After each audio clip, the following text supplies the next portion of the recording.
Kadaama TV, Kadaama alina obuzibu nti kakati obulamu bwe buli matiga, atandise okubeera nga asesema omusaayi. Ekintu kino ekyokusesema omusaayi kyavudde ku bintu ebizito bye babadde bamusituza. Tutera nnyo bagamba nti bannayye bwe bakuwanga ekintu ekizito okukisitula tokisitula. Ekintu kyonna ky'olaba nga nabo tebasobola kisitula tokisitula. Ekintu kino kigenda kukosa obulamu bwo mpola. Ssente zino tuzaagala naye ate tulina okubeera nga tuli careful. Kuba bwe banaamala okulwaza ekifuba tewali agenda kuyamba.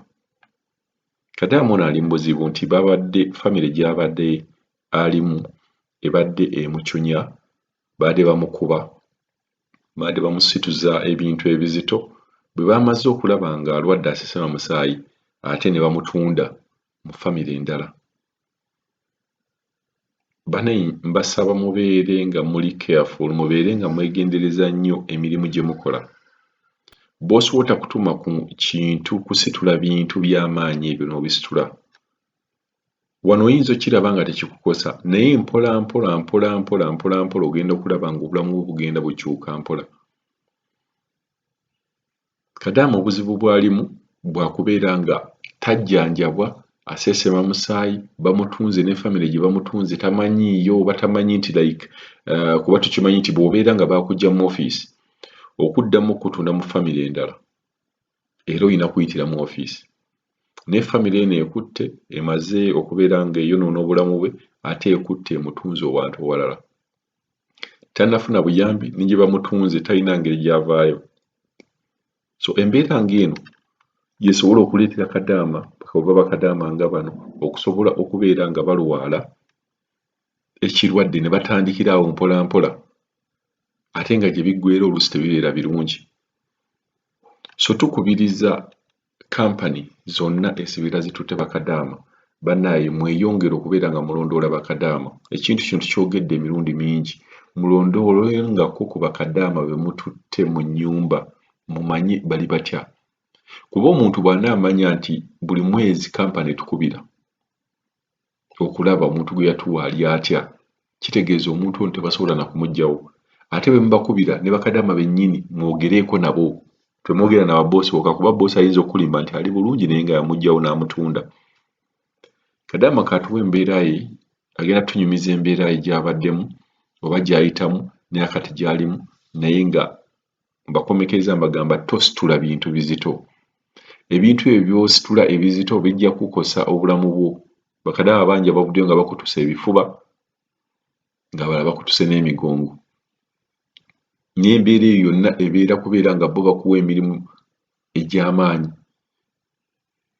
Bw'obeera nga batabani bo abali ewaka tebasobola kusitula kikkapeti ekyo, gwe lwaki olowooza nze omuwala, nze Kadaama, kikkapeti ekyo nkisobola? Ne batabani be nabo babisituleko.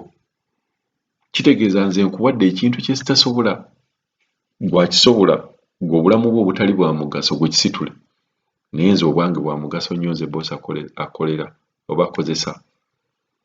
So temukkiriza kubeera nga mukola mirimu gigenda kubakosa bulamu bwammwe. Katuwulize Kadaama ono ebintu engeri gye bibaddemu.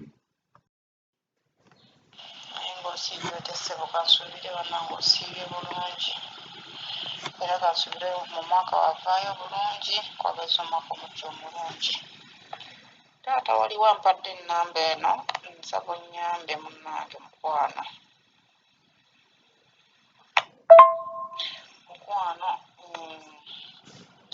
Mu nnyumba we nabadde bampisizza bubi ekyamazima, bansombesa ebintu ebizitowa.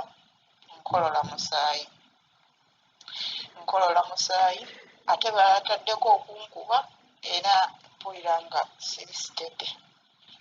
Mpulira nga obulamu bwange bugenda kusaanawo. Nabagambye okunziza ku kampuni baagaanye.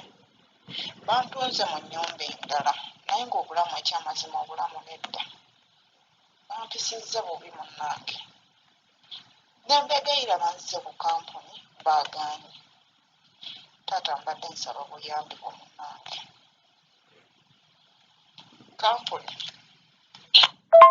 Kampuni eyandeeta bagiyita alususu e Saudi. E Uganda bagiyita Alaska. Ye kampuni eyandeeta. Amannya gange nze Nabukeera Christine.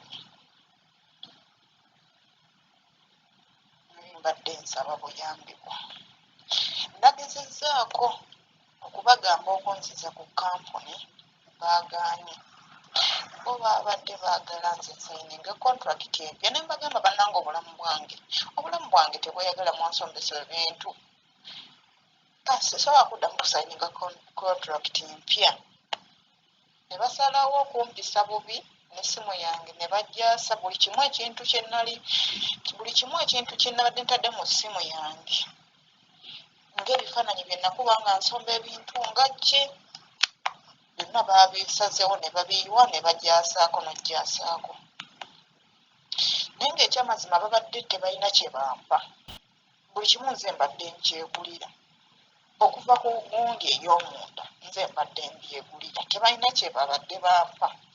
Ekyo ne nkigumira nga twajja kukola. Babadde bankubisa ebintu nga buli lunaku ne ntuula ku kyuma. Nga najjanga kyuma. Naye basazeewo okuntulugunya kunkuba kwagala kuggyawo obulamu bwange. Ekyavuddemu ne nziruka. Nagenze okudduka nga kumbe bo omuntu ayandeese essaawa zino gye ndindira afa. Omuntu baali bamugamba dda. Banfulumya mu nnyumba nga banjazizza buli kimu nga bandekera ssimu na lugoye lwe nalimu lwe natambula nalwo na ssimu yange. Ssente zange zaabadde mu nnyumba nabadde mbabanja omwezi guno ne ssente endala zaabadde mu nnyumba bazitutte. Ensawo yange bagisazeesaze buli kimu bantulugunyizza bubi nnyo naye ng'ate mbadde nkola ekisingawo. Ekisembayo nga seebaka nga neebaka ssaawa 6 gwa kiro ozuukuka 11. Emisana wonna nga tebaganya kwebakamu yadde eddakiika n'emu. Naye nsuubira nti bwe baba batuleeta batugamba tetulina kukola mu mayumba wano na wali. Taata nsaba onnyambe kuba n'essawa ya leero gye ndi paasipooti yange be baagisigazza. Baasigaza bamuwadde enkaama yokka gye natambuliddeko gye ndi erapa. Simanyi nayo.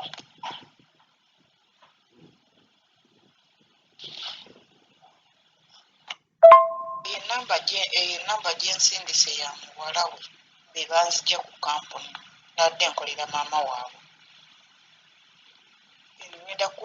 Ngenda kuteekawo n'ennamba ey'omuntu gwe nabadde nkolera.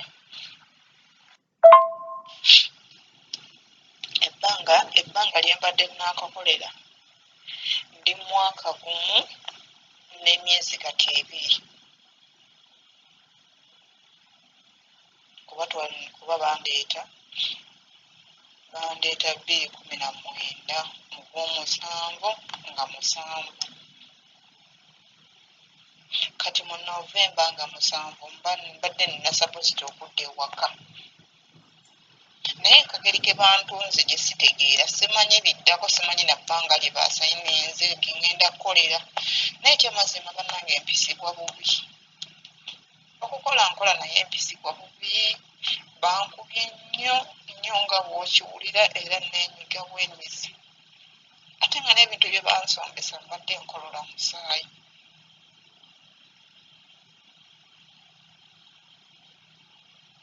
Nkolola musaayi. Era wensitula ekintu kati ekizitowe nnyo. Gutuluguka nga gwe bayise. Bannange naasanyuka okuba nga taata onnyambye. Naye nga wasuze otya masuseruka nsobire wasuze bulungi. Kati simanyi kiddako simanyi. Ofiisi nabakubira ku lunaku lunyini lwe nafuna obuzibu nga gwe nagamba. Abo bennyini beetaaga kunnyonnyola ndowooza mu Luwarabu. Singa mufuna omuntu asobola okubanyonnyola mu Luwarabu. awo mba nsobola okuyambibwa. Kwano tubadde nga tugenda ku ofiisi nga mbanyonyola ebizibu byange ng'era wabaawo abanyonyola mu Luganda mu Luwarabu.